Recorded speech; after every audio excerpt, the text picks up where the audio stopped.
Well, my love for Pop-Tarts has been well documented if you're a regular viewer of the Morning Report, and I know there's lots of you out there as well. And we are sad to tell you that Bill Post, the creator of the Pop-Tart, has passed away at 96 years old. That's right. Now, Post came up with the idea of the Pop-Tart after Kellogg's approached him to invent a treat that could go in a toaster.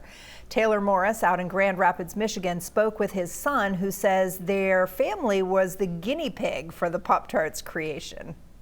He would be amazed at the big deal we're making of this. He was a very humble guy. Pop-Tarts, the most well-known toaster treat in America. So well-known, a movie is being made centered around the crazy good pastry. He knew about it, and people had told him about it, and he said to me, "Have you heard that? Is that for real?" And I said, "Yeah, I think it is. We're going to have to watch that." So he just stands amazed at what has happened over the past 60 years. But what many people don't know is that the founder, William Post, also known as Bill, is from right here in Grand Rapids. According to his son, Dan Post, Bill died this past Saturday. He was 96 years old. Dan says his father was much more than just the face behind the Pop-Tart. You know, I would say that's just a small part of who he was.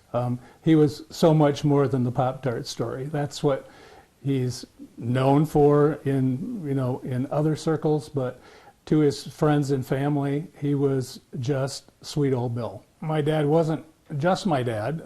When later in life we became very good friends, because when you're as old as I am and as young as he acted, there wasn't much age difference. So we did a lot of trips together. He especially liked to bike, and so we would bike in places that were flat, like the Netherlands. Bill Post was raised on the south side of Grand Rapids, one of 7 children of Dutch immigrants. His son Dan was just 14 years old when his father drafted up the idea of the Pop-Tart. At the time, Bill was the plant manager of Heckman, later known as the Keebler Company. When you were 14 years old and growing up, did you ever think that the Pop-Tart would make such a name for itself?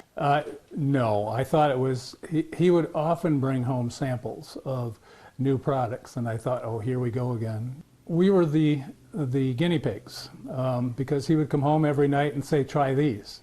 And believe me, the first ones would not have made the market. A little cardboard-like.